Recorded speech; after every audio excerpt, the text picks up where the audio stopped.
आज 8 सितंबर 2025 को आरपीएससी द्वारा सेकंड ग्रेड का जो एग्ज़ाम था जीके का, जिसको ग्रुप बी जीके का फर्स्ट पेपर मॉर्निंग शिफ्ट में हुआ है, उसकी आंसर की के बारे में हम लोग डिस्कस करेंगे। सबसे पहला क्वेश्चन है कि निम्न में से कौन सी विशेषता बारडोली के मंदिरों की नहीं है। तो इसमें ऑप्शन सी जो है सादगीपूर्ण छतें यानी कि सिंपल सीलिंग्स, ये इसकी विशेषता नहीं है, क्योंकि इन मंदिरों के अंदर बहुत ही अलंकृत यानी कि डेकोरेटेड सीलिंग देखने को मिलती थी। क्वेश्चन नंबर 2, चित्रकला की किशनगढ़ शैली के विषय में कौन से कथन सही है। पहला कथन है राधा और कृष्ण का रूप सौंदर्य ही चित्रांकन का मुख्य विषय है। इसमें जो शब्द ही है वो थोड़ा स्ट्रेसिंग है, यानी कि स्ट्रेस करने वाला है, एक्सट्रीम लग सकता है, लेकिन जब हम इसका इंग्लिश वर्जन पढ़ते हैं तो बात क्लियर होती है। ये बोलता है the beauty of Radha and Krishna is the main theme of the painting. तो मेन थीम इस वजह से ये स्टेटमेंट इसमें सही है। दूसरा स्टेटमेंट है अधिकांश चित्रों में स्त्रियों का पहनावा लहंगा चोली और पारदर्शी आंचल है, ये बात भी सही है। तीसरा, इस शैली के चित्रकार सीताराम भवानीदास और कल्याणदास है। तो यानी कि तीनों स्टेटमेंट ठीक है, इसमें ऑप्शन ये रहेगा। क्वेश्चन नंबर 3 देखते हैं, होली के अवसर पर नहान का आयोजन निम्न में से कहाँ किया जाता है। तो इसका आंसर होगा आपका सांगोद, ऑप्शन 3, यानी कि नहान का आयोजन सांगोद में किया जाता है, ऑप्शन 3। अब बात करते हैं क्वेश्चन नंबर 4 की, रामानंद के संदर्भ में निम्न कथनों पर विचार कीजिए। ये बोलता है पहला कथन कि संत पीपा के निवेदन पर रामानंद राजस्थान में आए थे, ये स्टेटमेंट गलत है। दूसरा, रामानंद का प्रभाव राजस्थान में व्यापक रूप से दिखाई नहीं देता है। तो यानी कि ये जो दूसरा स्टेटमेंट है इसके बारे में संदेह है, डाउट है, यानी कि अगर इसकी जगह ये होता कि रामानंद का प्रभाव राजस्थान में व्यापक रूप से दिखाई देता है तो भी इसके बारे में डाउट होता, क्योंकि ये सब्जेक्टिव अप्रोच है, इसके बारे में क्लियर नहीं कहा जा सकता। तो मैं इसके बारे में ऑप्शन डी के साथ जाऊंगा, यानी कि इस क्वेश्चन में डाउट हो सकता है।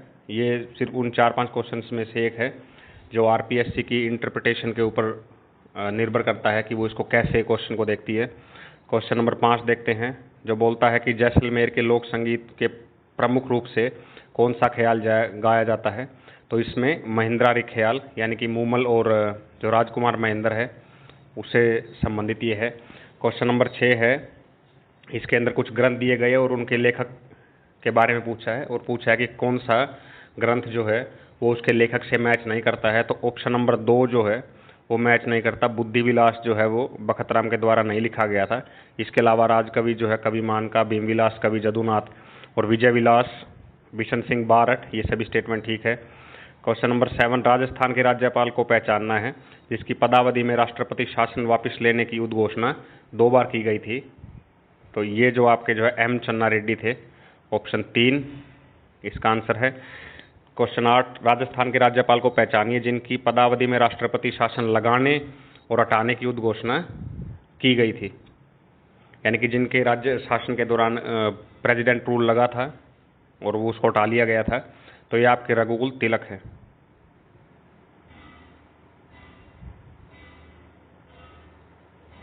सॉरी, एक करेक्शन है, जो क्वेश्चन नंबर 7 है, क्वेश्चन नंबर 7 इसका आंसर भी रघुकुल तिलक होगा, ये थोड़ा मिस्टेक था।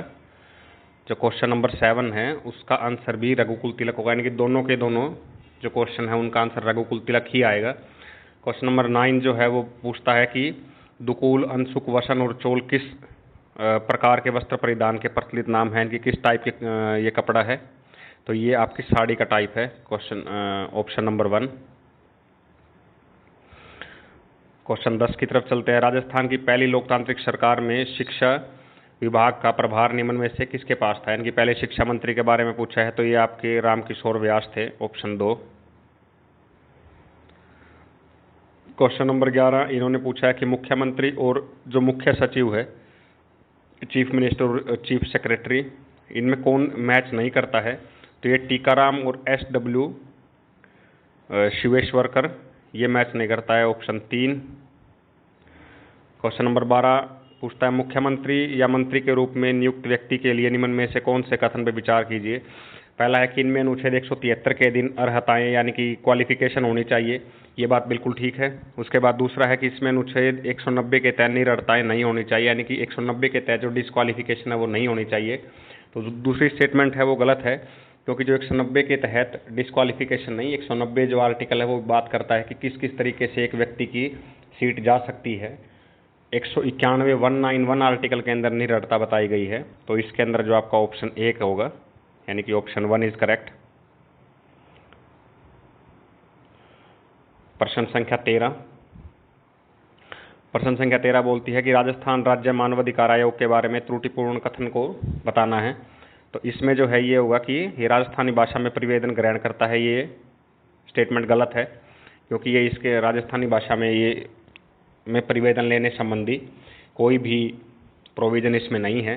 हालांकि आर्टिकल 350 जो है वो ज़रूर बोलता है कि राज्यपाल जो है या किसी भी लोक प्राधिकारी के सम्मुख कोई व्यक्ति अपनी शिकायत अपनी भाषा में बता सकता है, लेकिन मानवाधिकार आयोग के संबंध में ये चीज़ ज़रूरी नहीं है। सिविल कोर्ट की पावर है, ये बात ठीक है, इसका अपना इन्वेस्टिगेशन एजेंसी है, ये स्टेटमेंट भी ठीक है, और ये एक ऑटोनोमस बॉडी है, ये सभी बातें ठीक है। उसके बाद क्वेश्चन 14, प्रशासन और संस्थापन के लिए ग्राम पंचायत की स्थायी समिति का पदेन अध्यक्ष कौन होता है? तो वो सरपंच होते हैं, सरपंच या प्रधान। क्वेश्चन संख्या 15, ये बोलता है कि राजस्थान लोक सेवा आयोग के किसी सदस्य को पद से हटाने के लिए कथनों पर विचार कीजिए। सुप्रीम कोर्ट द्वारा मामले की जांच कर जो रिपोर्ट भेजी जाती है, सदस्य को केवल कदाचार के आधार पर राष्ट्रपति के आदेश से हटाया जा सकता है। बोलता है any member can only be removed from his post by order of president on ground of misbehaviour after the supreme court inquires the matter and report positively. यानी कि इसको अगर हम इंग्लिश में पढ़ते हैं तो जो इसका मीनिंग है वो ज़्यादा क्लियर है। वो बोलता है कि एनी मेंबर, कोई भी सदस्य, कैन ओनली बी रिमूव्ड, उससे सिर्फ अपने पद से राष्ट्रपति के आदेश के द्वारा हटाया जा सकता है, ऑन ग्राउंड ऑफ मिसबिहेवियर के आधार पे, after the supreme court inquire the matter and report positively. इसके बारे में डाउट है, को स्टेटमेंट 2 देखते हैं। The president may by order remove any member directly if the opinion of president he is unfit to continue in office by reason of infirmity or of mind or body. यानी कि राष्ट्रपति किसी सदस्य को आदेश के द्वारा हटा सकते हैं अगर राष्ट्रपति को लगे कि वो व्यक्ति शारीरिक या मानसिक रूप से सक्षम नहीं है कार्य करने के लिए। तो स्टेटमेंट 2 बिल्कुल ठीक है। लेकिन अगर स्टेटमेंट 1 को इंटरप्रेट करते हैं, उसकी व्याख्या करते हैं इंग्लिश स्टेटमेंट के अकॉर्डिंग, तो ये बोलता है कि राष्ट्रपति के द्वारा हटाया जा सकता है सिर्फ मिसबिहेवियर के ग्राउंड पे। लेकिन ऐसा नहीं है, अन्य भी और कुछ ग्राउंड्स इसमें बताए गए हैं, चाहे कि इंसॉल्वेंट है या उसको बाहर ऑफिस ऑफ प्रॉफिट में है, इनएफिशिएंसी है या इनकैपेसिटी है। तो स्टेटमेंट 1 को हम गलत मान रहे हैं, स्टेटमेंट 2 को ठीक मान रहे हैं। तो इसके लिए हमारा आंसर जो है ऑप्शन 2 होगा। आगे क्वेश्चन देखते हैं, क्वेश्चन नंबर 16। राजस्थान विधानसभा की कार्यविधि से संबंधित निम्न कथनों पर विचार कीजिए। ये बोल रहा है तारांकित प्रश्न के लिखित उत्तर दिए जा सकते हैं और इन पर पूरक प्रश्न पूछ सकते हैं। यानी कि स्टार्ड क्वेश्चन के बाद जो है रिटर्न आंसर नहीं, ये गलत है। स्टार्ड क्वेश्चन जो है तारांकित प्रश्न के बाद मौखिक उत्तर दिए जाते हैं और इसके बारे में सप्लीमेंट्री क्वेश्चन पूछा जा सकता है। क्वेश्चन 2 है अनस्टार्ड क्वेश्चन। स्टेटमेंट 2 बोलती है अनस्टार्ड जो अतारांकित प्रश्न और अल्प सूचना के प्रश्न के मौखिक उत्तर दिए जाते हैं, ये गलत है, इनके उत्तर लिखित होते हैं। तो इसकी दोनों स्टेटमेंट जो गलत हो जाती है। ऑप्शन नंबर 4 हमारा आंसर होगा। क्वेश्चन नंबर 17 देखते हैं। ये बोलता है राजस्थान विधानसभा के सत्र को आमंत्रित करने से संबंधित निम्न कथनों पर विचार कीजिए। जब सभा के सत्र को आमंत्रित किया जाए तो अध्यक्ष प्रत्येक सदस्य को ऐसी तारीख, समय और स्थान की सूचना देगा जो राज्यपाल द्वारा सभा की बैठक बुलाने के लिए निमित्त किए गए हैं और वह राजपत्र में एक विज्ञप्ति प्रकाशित करवाएगा। दूसरा है परंतु यदि कोई सत्र अल्प सूचना से बुलाया जाए तो अध्यक्ष सदस्यों को सभा की बैठक की तारीख, समय, स्थान की सूचना किसी अन्य रीति से देगा जो राज्यपाल निर्देशित करे। हालांकि ये शक्तियाँ के हिसाब से जो है ये पावर है, ये बिल्कुल विधानसभा के जो अध्यक्ष है उनके पास है, लेकिन उनके बिहाफ पे जो ये काम है वो सेक्रेटरी के द्वारा किया जाता है। तो इसकी इंटरप्रिटेशन इस बात पे डिपेंड करती है कि आरपीएससी इसके बारे में क्या सोचती है। अगर पावर के बारे में बात है, शक्ति के बारे में, तो ये स्टेटमेंट बिल्कुल सही है। और अगर बात करें कि कौन इसको इम्प्लीमेंट कर रहा है या उनके बिहाफ पे कौन काम कर रहा है, तो ये स्टेटमेंट दोनों गलत हो जाएगी। अभी के लिए हम लोग इसके जो आंसर है उसको 3 लेके चलते हैं। लेकिन ये बात बिल्कुल सही है कि पावर अध्यक्ष के पास है, लेकिन इसको इम्प्लीमेंट करने के लिए जो ये करते हैं वो सेक्रेटरी करते हैं इनके बिहाफ पे। क्वेश्चन नंबर 18 देखते हैं। प्रोफेसर प्रशांत चंद्र महालनोबिस की जयंती के उपलक्ष्य में 19वां राज्य स्तरीय सांख्यिकी दिवस मनाया गया है आपका 29 जून 2025 को जयपुर में। ऑप्शन 3। 19वां है, निम्न कथनों पर विचार कीजिए। राजस्थान की समृद्ध लोक परंपराओं और ग्रामीण खेल विरासत को राष्ट्रीय पहचान दिलाने के लिए राष्ट्रीय ऊंट दौड़ चैंपियन 2025 का संस्करण जुलाई 25 पुष्कर में आयोजित किया गया। ये स्टेटमेंट जो है आपकी ठीक है। दूसरा, इसमें जो है कैमलिड स्पोर्ट्स इंडिया फेडरेशन और राजस्थान ऊंट दौड़ संघ के तत्वाधान में आयोजित की गई, ये स्टेटमेंट भी ठीक है, यानी कि इसके अंदर आपकी दोनों स्टेटमेंट जो ठीक हो जाती है। Option number 3। क्वेश्चन नंबर 20 देखते हैं। क्वेश्चन नंबर 20 बोलता है कि राजस्थान में स्थापित देश के पहले राजकीय बालिका सैनिक स्कूल का नाम किसके नाम पर रखा गया है? तो ये रामी देवी रामनारायण राठी के नाम पर रखा गया है। Option number 2। 21वां, सरकारी योजनाओं का लाभ समाज के सबसे वंचित वर्ग तक पहुंचाने के लिए जो है 24 जून से 9 जुलाई तक पंडित दीनदयाल उपाध्याय अंत्योदय संबल पखवाड़ा मनाया गया। इनमें से कौन सी गतिविधि जो है वो इस पहल का हिस्सा नहीं थी?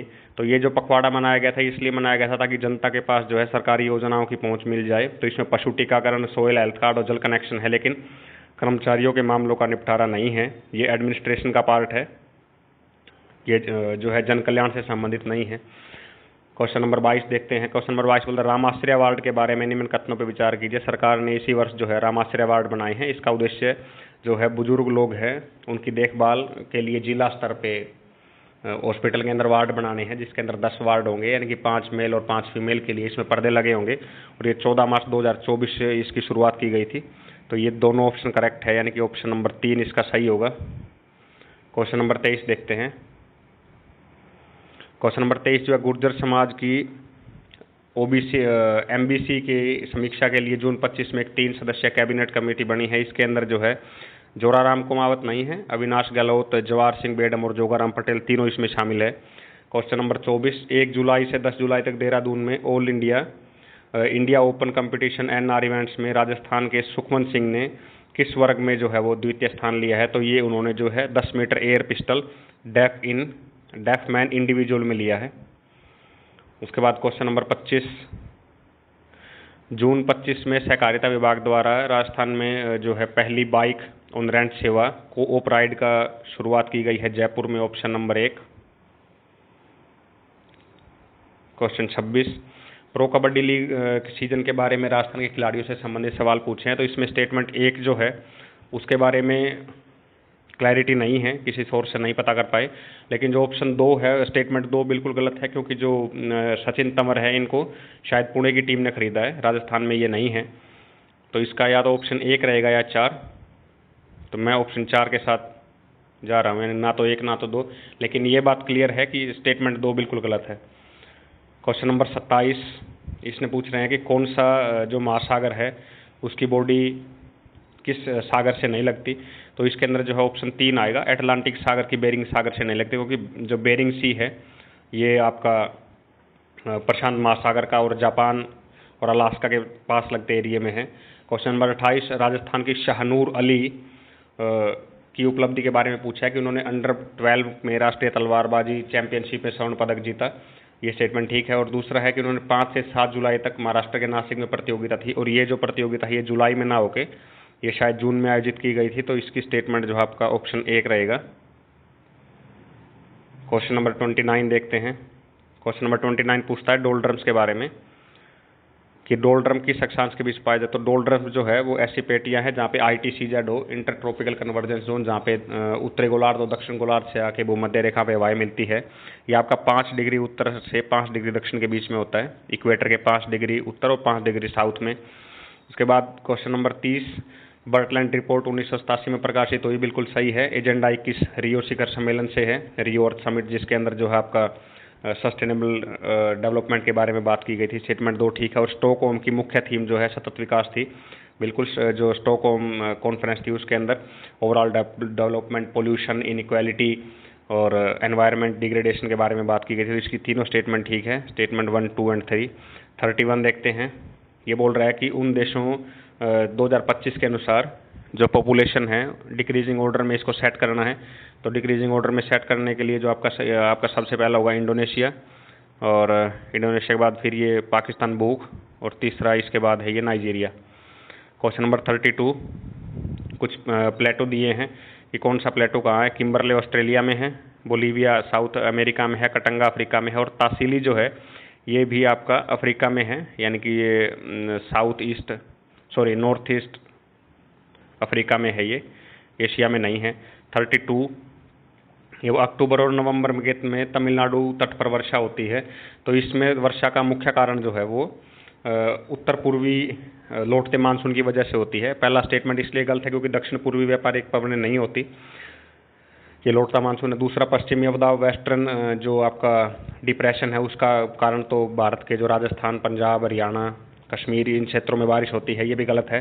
तीसरा, दक्षिण पश्चिमी व्यापारिक पवनों के कारण नहीं, क्योंकि दक्षिण पश्चिम जो ट्रेड विंड है ये मानसून का कारण बनती है भारत में, लेकिन ये तमिलनाडु तट पर वर्षा नहीं करती। स्टेटमेंट बचता है ऑप्शन नंबर 3, पूर्वी दाब, ईस्टर्न डिप्रेशन और ITCZ जब खिसकता है नीचे और साउथ की तरफ, तो जो मानसून पवनें हैं वो वापस नीचे की तरफ खींची चली जाती है ITCZ की तरफ। तो ऐसे में वो लौटते समय बे ऑफ बंगाल से पानी उठा के बारिश करती है तमिलनाडु के ईस्टर्न कोस्ट पे। अब इसमें कुछ एक नदी की विशेषता बताई गई है, हमको पहचान बतानी है उसकी। ये है कि भारत में नदियों में सबसे पश्चिमी है। उसके अलावा ये स्टेटमेंट ही बताने के लिए पर्याप्त है कि ये सिंधु नदी है। दूसरा, ये बोखरचू के निकट हिमनद से निकलती है। क्वेश्चन 3, इसे सिंगी खम्बान बोलते हैं, तो सिंगी खम्बान जो है वो सिंधु को बोलते हैं, तो ये ऑप्शन 4 यानी कि सिंधु नदी के बारे में बात कर रहा है। अब इसने पूछा है IFS Indian forest survey report 2021 के अनुसार इसने पूछा है कि पश्चिम बंगाल के बाद मैंग्रोव का सबसे ज़्यादा एरिया कहाँ है। ये एक ट्रिकी और अच्छा क्वेश्चन है क्योंकि किसी का भी ध्यान नहीं जाएगा। जो आपके पश्चिम बंगाल के बाद सबसे ज़्यादा मैंग्रोव गुजरात में है, नर्मदा तापी नदी का जो क्षेत्र है वहाँ पे। ये अच्छा क्वेश्चन था। उसके बाद इसने पूछा है कि हिमालयों की लोकेशन दी है, कौन सा कहाँ नहीं है, तो इसमें जो ऑप्शन 2 आएगा, पीर पंजाल जो है वो लद्दाख हिमालय में नहीं है। पीर पंजाल कश्मीर हिमालय का पार्ट है, जो कश्मीर वैली और इसके आसपास एरिया से रिलेटेड है, और जो लद्दाख है वो ट्रांस हिमालय का पार्ट है। क्वेश्चन नंबर 37, गवर्नमेंट की स्कीम दी गई है पर ड्रॉप मोर क्रॉप, प्रति बूंद अधिक फसल। पहली स्टेटमेंट है कि ये पानी की वाटर एफिशिएंसी बढ़ाने के लिए प्रधानमंत्री कृषि सिंचाई योजना का घटक है, बिल्कुल सही स्टेटमेंट है। उसके अलावा पर ड्रॉप मोर क्रॉप के तहत जो फार्मर को माइक्रो इरिगेशन के लिए 50% की सब्सिडी मिलती है, ये स्टेटमेंट गलत है क्योंकि इसके अंदर जो स्मॉल एंड मार्जिनल फार्मर है, सब बिल्कुल गरीब छोटे किसान हैं, उनको 55%, और इसके अलावा दूसरे किसान को 45% मिलती है। तो स्टेटमेंट 1 ठीक है, 2 गलत है, तो इसका ऑप्शन 1 आएगा। क्वेश्चन नंबर 38, इसने इंडिया के अंदर जो है कुछ कोल रीजन दिए हैं, कोयला क्षेत्र, उसकी लोकेशन पूछी है। तलचर उड़ीसा में है, ठीक है। कोरबा जो है वो छत्तीसगढ़ में है, ये ठीक है। जरिया जो है वो जरिया झारखंड में है। तो स्टेटमेंट 1 और C ठीक है, B गलत है, तो ऑप्शन नंबर 3 इसका आएगा। क्वेश्चन नंबर 39 देखते हैं। क्वेश्चन नंबर 39, भारत की समृद्ध सांस्कृतिक विरासत, शानदार ऐतिहासिक स्थलों को प्रदर्शन के लिए सर्किट रेल बनाई गई है जो भारत के अंदर जो है वो बढ़ावा देगी टूरिज्म को। तो इस ट्रेन का नाम जो हो भारत गौरव रखा गया है, ऑप्शन नंबर 3। 2023-24 में भारत से शीर्ष 5 इंपोर्ट डेस्टिनेशन को पूछा है डिक्रीजिंग ऑर्डर में, यानी कि उन देशों के नाम बताने हैं जो सबसे ज़्यादा से कम की तरफ टॉप 5 जहाँ से भारत इंपोर्ट करता है। तो नो डाउट इसमें चीन सबसे ऊपर है, फार्मास्यूटिकल है, खिलौने हैं या इलेक्ट्रॉनिक का सामान है। उसके बाद रूस है। रूस इसलिए क्योंकि भारत जो है फर्टिलाइज़र में चाहे पोटाश हो या यूरिया इंपोर्ट कर रहा है। ऑयल इंपोर्ट सबसे ज़्यादा भारत जो है, रशिया सबसे बड़ा ट्रेडिंग पार्टनर है। उसके बाद USA है, और सऊदी अरब जो है उसका रोल अब घट चुका है क्योंकि सऊदी अरब से हम लोग ऑयल वगैरह अब कम खरीद रहे हैं। ऑयल और फर्टिलाइज़र हमारा ध्यान रशिया की तरफ है, तो इसमें ऑप्शन नंबर 3 रहेगा। 41 की बात करते हैं। भारत में कपड़ा उद्योग से संबंधित कुछ स्टेटमेंट दी गई है। पहला है, भारत जो है जूट का एक प्रमुख उत्पादक है, स्टेटमेंट ठीक है। और भारत कपास, रेशम और मानव निर्मित जो फाइबर है, मैन मेड फाइबर में विश्व में दूसरे स्थान पर, स्टेटमेंट करेक्ट है। कपड़ा परिधान, भारतीय कपड़ा और परिधान का तीसरा सबसे बड़ा निर्यातक है, स्टेटमेंट ठीक है। और इस क्षेत्र में ग्लोबल ट्रेड में भारत की हिस्सेदारी 6% है, ये स्टेटमेंट यहाँ गलत हो गई क्योंकि यहाँ हिस्सेदारी 3.9% है। फिर बोलता है भारत के कुल व्यापारिक निर्यात में हस्तशिल्प सहित कपड़ा और परिधान की हिस्सेदारी वित्तीय वर्ष में 4% रही है, स्टेटमेंट ठीक है। तो यानी कि आपका स्टेटमेंट ऑप्शन 3 करेक्ट होता है, A और C इसमें आपकी स्टेटमेंट ठीक है। क्वेश्चन नंबर 42 की तरफ चलते हैं। 42 बोलता है कि भारत सरकार अधिनियम के प्रावधान के तहत विचार करो भारत में एक लोक सेवा आयोग की स्थापना की जाएगी जिसमें 5 से अधिक सदस्य नहीं होंगे। इसमें एक अध्यक्ष होगा जिसे परिषद में राज्य सचिव द्वारा नियुक्त किया जाएगा। ये स्टेटमेंट करेक्ट है। दूसरा जो है लोक सेवा आयोग का प्रत्येक सदस्य 4 वर्ष तक पद पे रहेगा और उससे पुनर्नियुक्त नहीं किया जा सकता। ये स्टेटमेंट गलत हो गई क्योंकि ये 5 वर्ष का टेन्योर था और वो रिअपॉइंटमेंट के लिए एलिजिबल था। हालांकि ये क्वेश्चन जो है बड़ा टफ है और ये यूपीएससी को डिजर्व करता है ये क्वेश्चन। क्वेश्चन नंबर 43 देखते हैं। 43 बोलता है कि वैश्विक सेवा निर्यात में भारत की हिस्सेदारी 2 गुनी से भी अधिक हो गई है। ये बात बिल्कुल सही है। सर्विस एक्ट जो कि 1.9 से बढ़ के 2023 में 4.3% है, ये इकोनॉमिक सर्वे के अकॉर्डिंग बिल्कुल सही है। दूसरा जो है दूरसंचार, कंप्यूटर और सूचना में भारत जो है विश्व का सबसे बड़ा निर्यातक है। ये स्टेटमेंट गलत है। भारत जो है दूसरा सबसे बड़ा निर्यातक है, यानी कि ऑप्शन नंबर 1 स्टेटमेंट 1 सही है और स्टेटमेंट 2 आपकी गलत है। क्वेश्चन नंबर 44 की ओर चलते हैं। ये बोलता है भारत में राजनीतिक सिद्धांतों पर विचार कीजिए और उन सिद्धांतों को ढूंढिए जिन पर संविधान सभा में डॉक्टर अम्बेडकर ने अविश्वास यानी कि डिस्ट्रस्ट प्रकट किया था। ये सबसे पहला ग्राम स्तरीय पद सोपान, विलेज लेवल हिरार्की, बिल्कुल सही है। डॉक्टर अम्बेडकर जो है वो ग्रामीण व्यवस्था या पंचायती राज के विरुद्ध थे क्योंकि वो मानते थे कि इन्हीं की वजह से जो है गाँव में जाति प्रथा और शोषण जैसी घटनाएं विद्यमान हैं। स्टेटमेंट नंबर 2 पृथक निर्वाचन क्षेत्र, ये स्टेटमेंट गलत है। वो बाद में मान गए थे, उन्होंने इसका विरोध नहीं किया। नेतृत्व पूजा, हीरो वर्शिप, बिल्कुल हीरो वर्शिप के खिलाफ थे। उन्होंने कहा था कि जो कल्ट वर्शिप है, किसी आप एक आदमी के पीछे लग रहे हो तो वो बड़ा खतरनाक है। तो इसके आधार पे स्टेटमेंट 2 बिल्कुल ठीक बैठती है, 1 और 3। और जो स्टेटमेंट 4 है कि सामाजिक न्याय की आरंभिक स्थिति के रूप में लोकतंत्र, ये बात बिल्कुल वो इसमें सहमत है, डिस्प्यूट नहीं था। तो स्टेटमेंट 1 और 3 में उसका डिस्प्यूट था उनका, तो option 2 is correct. Question number 45 देखते हैं। ये बोलता है कि भारत सरकार अधिनियम 35 जो था उससे कुछ पार्ट दिए गए हैं। ये भी अगेन एक out of the box question है। इसमें जो पार्ट आपका 8 है वो जुड़ा हुआ है भारतीय रेलवे प्राधिकरण से। उसके बाद जो पार्ट इसका 10 है वो भारत में क्राउन सर्विस से जुड़ा है। भाग 11वां जो है वो जुड़ा है राज्य सचिव और उसके सलाहकार से। और पार्ट 13 जो है वो जुड़ा है ट्रांजिशनल प्रोविजन से। तो इसका जो आंसर है वो स्टेटमेंट 2 रहेगा, ऑप्शन 2।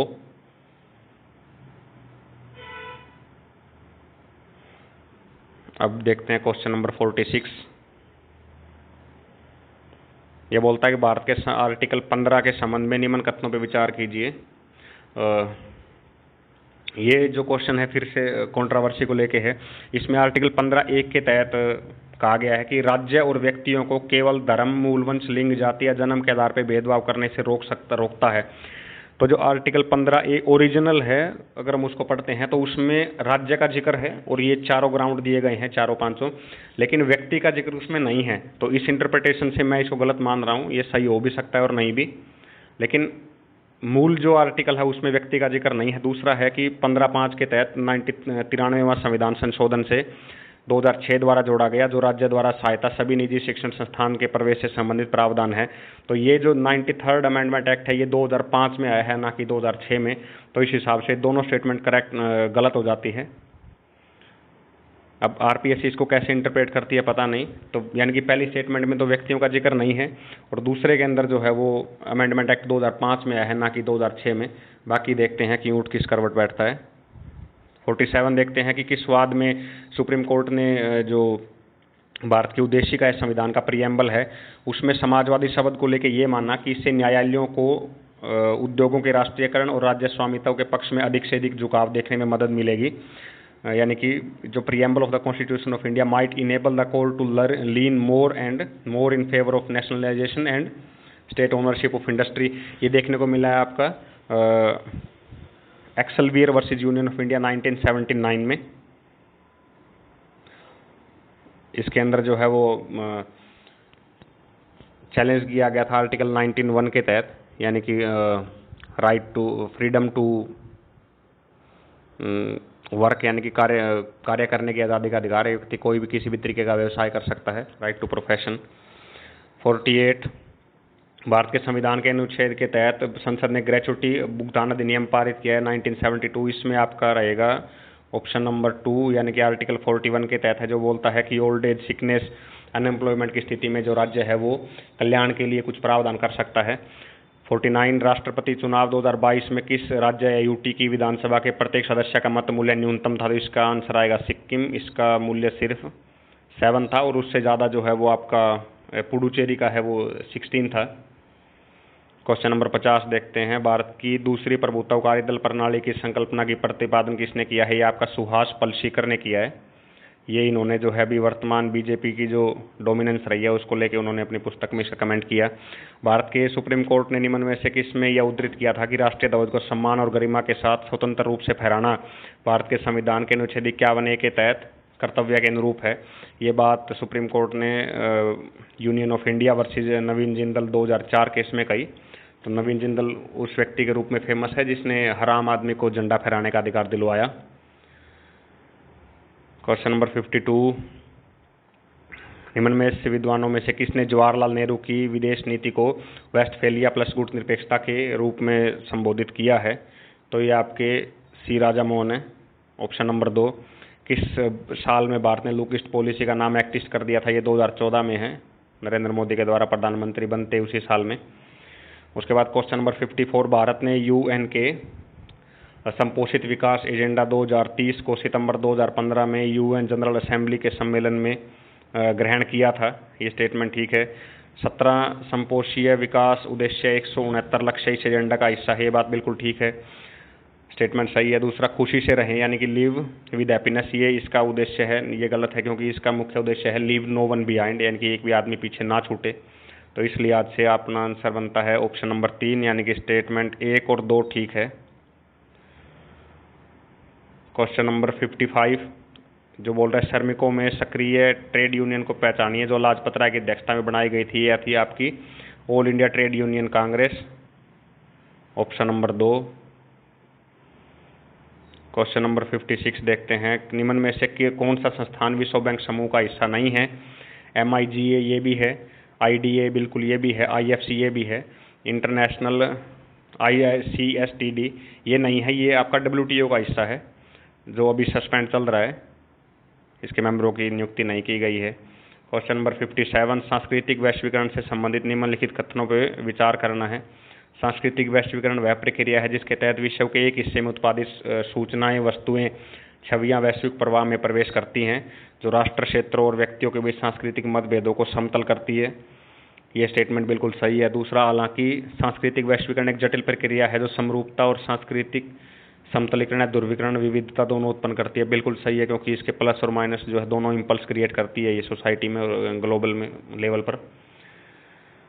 क्वेश्चन नंबर 58, शैक्षिक मनोविज्ञान के क्षेत्र को आकार देने वाली कई ऐतिहासिक जड़ों में एक अग्रणी व्यक्ति जिन्होंने पहली शैक्षिक मनोविज्ञान प्रयोगशाला स्थापित की और बालक को एक सक्रिय अधिगमकर्ता के रूप में देखा, यानी कि एक्टिव लर्नर के रूप में देखने वाले सबसे पहले व्यक्ति जॉन ड्यूई थे। ऑप्शन 2, विकास के प्रारूप पैटर्न को समझने के लिए कौन सा एक तथ्यात्मक आवश्यक नहीं है? यानी कि understand the pattern of development, इसके लिए आपका ऑप्शन रहेगा सभी व्यक्ति समान होते हैं, ऑल इंडिविजुअल्स आर इक्वल। विकास को समझने के लिए ज़रूरी नहीं है क्योंकि ये सबको एज ए इंडिविजुअल कंसिडर करता है और उसका रिस्पेक्ट करता है।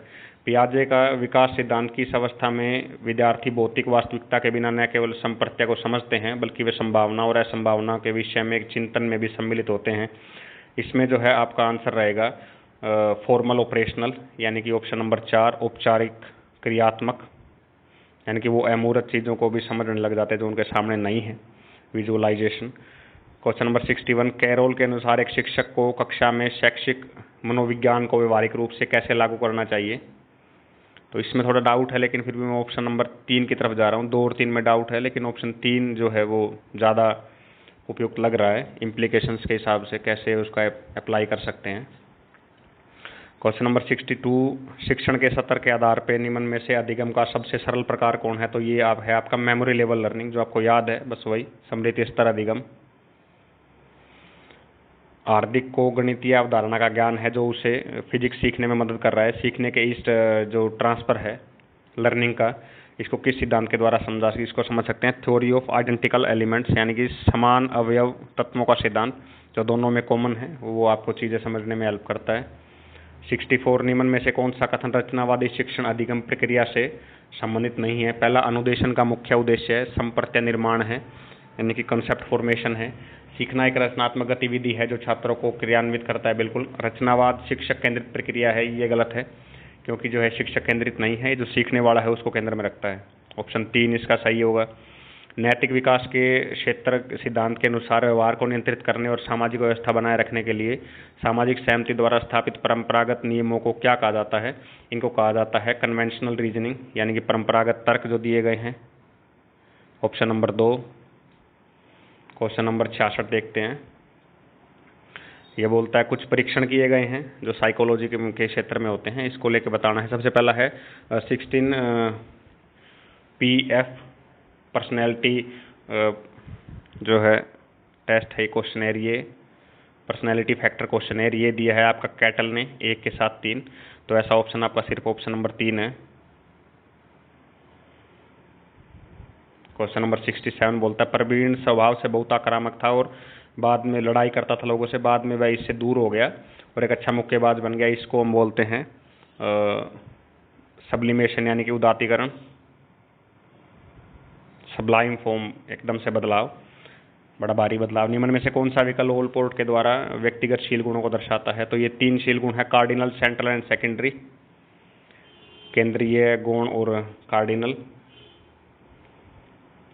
69 एक शिक्षक अपनी कक्षा में समस्या को रखता है और विद्यार्थी उस समस्या के जवाब पे अपने विचार अपसारी रूप से उत्पन्न करने के लिए प्रोत्साहित करता है, यानी कि डाइवर्जेंट जो उससे अलग हो उनको भी, और उस विचार को बाद में रिकॉर्ड करता है। और जो क्रिएटिविटी को प्रमोट करने के लिए शिक्षक द्वारा इस प्रभावी विधि को क्या इसको कहेंगे? ब्रेनस्टॉर्मिंग, यानी कि जो अपना दिमाग लगा के क्रिएटिविटी और लॉजिकल रीजनिंग के साथ क्वेश्चन को आंसर निकालता है और डाइवर्स वे में उसको एक्सेप्ट करता है, ये ब्रेनस्टॉर्मिंग है। उसके बाद है 70 जॉन डी मेयर और सैलोवी ने जो है इमोशनल इंटेलिजेंस के लिए जो कुछ उसके पार्ट बताए थे, इसने पूछा है कि कौन सा इसका हिस्सा है। तो इसमें जो है आपका परसीव इमोशन, मैनेज करना उनको, उसके बाद इंटीग्रेट करना अपने थॉट में और इमोशंस को समझना है, यानी कि BCDE ऑप्शन नंबर 1। एम्पैथी और इंटरपर्सनल रिलेशनशिप इनका नहीं है। क्वेश्चन नंबर 71 गिलफोर्ड के बुद्धि प्रतिमान में बौद्धिक कार्य के आधारभूत आयामों में निम्न में से कौन सा आयाम सम्मिलित नहीं है? तो इसके अंदर आएगा आपका कॉम्पिटेंसी यानी कि दक्षता, ऑप्शन नंबर 2। क्वेश्चन नंबर 72 देखते हैं। ये बोलता है कि आंतरिक अभिप्रेरणा का कौन सा घटक गर्व और सफलता की भावना से संबंधित है जो एक व्यक्ति के कठिन कार्य करते समय अनुभव करता है? तो ये आपकी निपुणता है, क्योंकि कठिन कार्य करते समय जब आदमी उसमें एक्सपर्ट हो तो उसको एक प्राइड फील होती है कि मुझे आता है। जैसे किसी टफ क्वेश्चन को देख के एग्जाम में फील होगा आपको आता हो और उसे लगता है कि वो सफल होने वाला है। उसके बाद कौन सा तथ्य है जिससे कक्षा में वैयक्तिक भिन्नताओं के प्रभावी कार्यान्वयन हेतु सावधानी की आवश्यकता है? तो ये है कि संपूर्ण कक्षा से समान दक्षता प्राप्त करने की उपेक्षा करना। इसके बारे में एक व्यक्ति को एक शिक्षक को बड़े सावधानी से कार्य करना पड़ता है। 74 कुछ दिशा निर्देश दिए हैं बच्चों को जो सब निर्णय और स्वायत्तता को प्रेरित करने के लिए सहायक है। तो इसमें कौन सा विकल्प सही नहीं है? तो इसमें यह है कि विद्यार्थियों के विकल्प के परिणाम के लिए शिक्षक को उत्तरदायी ठहराना, क्योंकि ये एक गलत मैसेज क्रिएट करता है और शिक्षण को गलत दिशा में ले जाता है। 75 संबंधों की अनुभूति और विचारों व प्रतीकों और विचारों को पुनर्संरचित करना जैसी प्रक्रियाओं की को अभिक्षमता के किन घटकों के अंदर वर्गीकृत किया गया है? ये आदमी की इंटेलेक्चुअल कंपोनेंट है, इसके अंदर आदमी के जो भी अनुभव है, पुराने जो भी आइडिया है उनको रीऑर्गेनाइज करके उनको पॉजिटिव वे में यूज़ कर सकता है। दूसरा, कौन सी विशेषता रुचि से संबंधित नहीं है? तो इसके अंदर ये है कि interest can not be acquired, interest is a motivating force, ये ठीक है। Working according to interest help in achieving goal, बिल्कुल। Interest are not fixed, they are permanent, ये जो है स्टेटमेंट इसमें हो सकती है ऑप्शन नंबर 4 और 1 के अंदर डाउट है, क्योंकि रुचि इंटरेस्ट है उनको एक्वायर भी किया जा सकता है और इंटरेस्ट बोलता है कि परमानेंट है, इंटरेस्ट परमानेंट नहीं होता, हमारी इंटरेस्ट जो बदलते रहते हैं। तो 76 का A और 4 में से हो सकता है। 77 की ओर देखते हैं। कौन सी सुधारात्मक तकनीक अपचारियों से सुधार के लिए उपयोग की जाती है? तो इसके अंदर जो है आपका दूसरी एनरिचमेंट मेथड को छोड़ के, जो आपकी साइकोडायनामिक है, रिहेबिलिटेशन है, बिहेवियरल है, इसको छोड़ के हर चीज़ यानी कि उपयोग होती है। यानी कि option number 4 A, C and D। Question number 78 Koppen के जलवायु वर्गीकरण के अनुसार BSHW जलवायु प्रकार पाया जाता है, तो ये अर्ध शुष्क क्षेत्र है। इसके बाद निम्न में से किस नदी का उद्गम मध्य प्रदेश में नहीं है? मध्य प्रदेश का इसके अंदर जो है नदी आपकी सोम है, इसका उद्गम राजस्थान में है। क्वेश्चन नंबर 80 2023-24 में किस वर्गीकरण के क्षेत्र के अनुसार कुल वन क्षेत्र का 50% से अधिक था? यानी कि 50% से भी ज़्यादा जो वन है वो राजस्थान के अंदर प्रोटेक्टेड फॉरेस्ट है, रक्षित वन, ऑप्शन नंबर 2। राजस्थान फसल 3070 जो है ये गेहूं की फसल है, एक वैरायटी जो डेवलप की गई है राजस्थान एग्रीकल्चर यूनिवर्सिटी के द्वारा। उसके बाद इसने नेक्स्ट क्वेश्चन पूछा है 82 राजस्थान में गोवंश की कौन सी नस्ल सिंधी और साहिवाल का मिश्रण है? तो ये आपकी राठी है। ये दो नहीं, एक्चुअली 3 नस्लों का मिश्रण है। 83 कौन दक्षिणी अरावली का शिखर है? तो ये बैराज। क्वेश्चन नंबर 84 की ओर देखते हैं। 2011 की जनगणना के अनुसार किस जिले में साक्षरता दर जो है वो 55% से कम रही? तो इसका आंसर आपका जालौर। निम्न में से कुछ स्टेटमेंट पूछे कि कौन सी स्टेटमेंट इसके अंदर ठीक है? कि भील गांवों के समूह को फाला कहा जाता है, स्टेटमेंट करेक्ट है। गैर और नेजा भीलों के नृत्य है, राइट स्टेटमेंट है। और ग्रासिया जनजाति का प्रमुख जो कोतवाल कहलाता है, तीनों स्टेटमेंट इसके अंदर ठीक है। अब इसके अंदर कुछ इंडस्ट्री की लोकेशन दी गई राजस्थान में और पूछा है कि कौन सी सही नहीं है। चंबल फर्टिलाइजर आपकी गडेपान में है, बिल्कुल ठीक। सल्फ्यूरिक एसिड प्लांट कपासन में है, डाउट है लेकिन हो सकता है। कैप्सन मीटर जयपुर में है, करेक्ट है। राजस्थान टेलीफोन जो है ये जयपुर में है, ये भिवाड़ी में नहीं है, तो ये ऑप्शन नंबर 4 होगा। निम्न में से किस जिले में नगरीय जनसंख्या में दशकीय परिवर्तन वृद्धि दर जो है वो सर्वाधिक रहा है? तो ये आपका अलवर में रहा है, जो कि 50% के अराउंड है, सबसे ज़्यादा राजस्थान में यही है। उसके बाद 88 इसने पूछा है कि जो गिलुंद का एक्सकेवेशन उत्खनन जो है वो बीबी लाल ने किया है, स्टेटमेंट ठीक है। BN मिश्र जो है उन्होंने बालाथल को एक्सकेवेट किया है, ये भी स्टेटमेंट ठीक है। तो इसके दोनों स्टेटमेंट जो है वो इसमें ठीक है। 89 पढ़ते हैं। इनका विग्रहराज चतुर्थ शैव मतावलंबी था, बिल्कुल ये वाले शैवाइट। पृथ्वीराज विजय के अनुसार विग्रहराज चतुर्थ ने एकादशी के दिन पशुवध पर प्रतिबंध लगा दिया था, ये स्टेटमेंट भी ठीक है। स्टेटमेंट नंबर 3 दोनों ठीक। उसके बाद पूछा है कि बैराठ के संबंध में कुछ क्वेश्चन पूछा है कि बैराठ का हूण आक्रांता मिहिर कुल ने इसको पूरे तरीके से बर्बाद कर दिया था, स्टेटमेंट ठीक है। और ह्वेनसांग ने भी इस यात्रा में बैराठ का वर्णन किया है, स्टेटमेंट भी ठीक है। यानी कि ऑप्शन नंबर 3 करेक्ट आंसर होगा। 91 ये क्वेश्चन जो है डाउट में है, सॉरी, गुजरात के अभियान के समय में किसने महत्वपूर्ण सहयोग दिया था? तो ये सहयोग देने वाले आपके राय सिंह है, ऑप्शन नंबर 3। कौन हल्दी घाटी के युद्ध में राणा प्रताप की सेना में शामिल था? तो वो थे आपके शालीवान, जो कि ग्वालियर के शासक थे और महाराणा प्रताप के बहनोई लगते थे। 93 क्वेश्चन देखते हैं कि, और जो बाकी जो बच गई है, शाहिद हाशिम बरहा और जगन्नाथ कछवा मान सिंह, ये सब मुगलों की तरफ से लड़े, उनकी फौज में कमांडर थे। 93 बोल रहा है कि नजीराबाद में कौन सी सैन्य टुकड़ी तैनात थी? तो वहाँ पे 15वीं सैन्य टुकड़ी तैनात थी, ऑप्शन नंबर 1। नवीन राजस्थान पत्र का प्रकाशन 1922 में हुआ है, ऑप्शन नंबर 2। 95 है कि 1298 में जालौर के निकट कान्हड़ देव ने किन सेना नायकों के दिन खिलजी सेना को बुरे तरीके से हरा दिया था? ये क्वेश्चन जो है वो इसलिए डाउट में है क्योंकि जो कान्हड़ देव है वो तो 1298 में शासक थे ही नहीं, और 1298 के अंदर जो है इस क्वेश्चन के अंदर जो ऑप्शन दिए गए हैं उससे अगर कोई ऑप्शन टिक करना हो तो 1298 की गुजरात और अन्य अभियान के दौरान जो अलाउद्दीन खिलजी की सेना के फौजदार थे वो उलूग खां और नुसरत खां थे। हालांकि 1305 में कान्हड़ देव शासक बनते हैं, 1308 और 11 के आसपास युद्ध होता है दिल्ली का और जालौर के जवानों का। 1298 में ऐसा कोई युद्ध है नहीं, और अगर है तो वो कान्हड़ देव जो है उसमें शासक नहीं थे। तो वहाँ पे ऑप्शन 3 बन सकता है जो मोस्ट अप्रोप्रिएट है, क्योंकि उलूग खां और नुसरत खां उस अभियान के दौरान खिलजी की सेना के सेनापति रहे हैं। 96 जयपुर में प्रजामंडल प्रोग्रेसिव पार्टी के संस्थापक जो है आपके वो चिरंजी लाल अग्रवाल हैं, ऑप्शन नंबर 3। शोभालाल गुप्त ने निम्न में से किस स्थान पे हरिजन सेवा आश्रम की स्थापना की थी? ये उन्होंने की थी सागवाड़ा, ऑप्शन नंबर 2। वृत्त राजस्थान में समाहित होने वाली किस देशी रियासत का क्षेत्रफल सबसे ज़्यादा है? इसका कोई रिलायबल सोर्स मुझे नहीं मिला, लेकिन फिर भी I would go with Banswara, option number 3। 99 देखते हैं। पाबू जी के अनुसार कौन सा कथन सही है? उनकी घोड़ी का नाम कालमी था, स्टेटमेंट ठीक है। और उन्होंने जो है देवल चारने की गाय की रक्षा के लिए बलिदान दिया, ये भी ठीक है। और इनका विवाह पूगल की भाटी राजकुमारी के साथ हुआ था, ये स्टेटमेंट गलत है। तो इसमें ऑप्शन 1 और सी ठीक है, यानी कि ऑप्शन नंबर 3। 1 और 3 ठीक है, 2 गलत है। तो 1 और सी ऐसा स्टेटमेंट ऑप्शन सिर्फ ऑप्शन सी बचता है। उसके बाद लास्ट है, किसने 1919 के अमृतसर कांग्रेस अधिवेशन में बिजोलिया किसान आंदोलन संबंधी प्रस्ताव रखा था?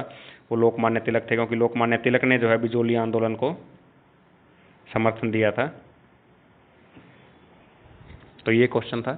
उसके बाद जो दूसरा होगा वो भी एग्ज़ाम के पेपर आने के बाद में जल्दी अपडेट कर दिया जाएगा। Thank you and best of luck.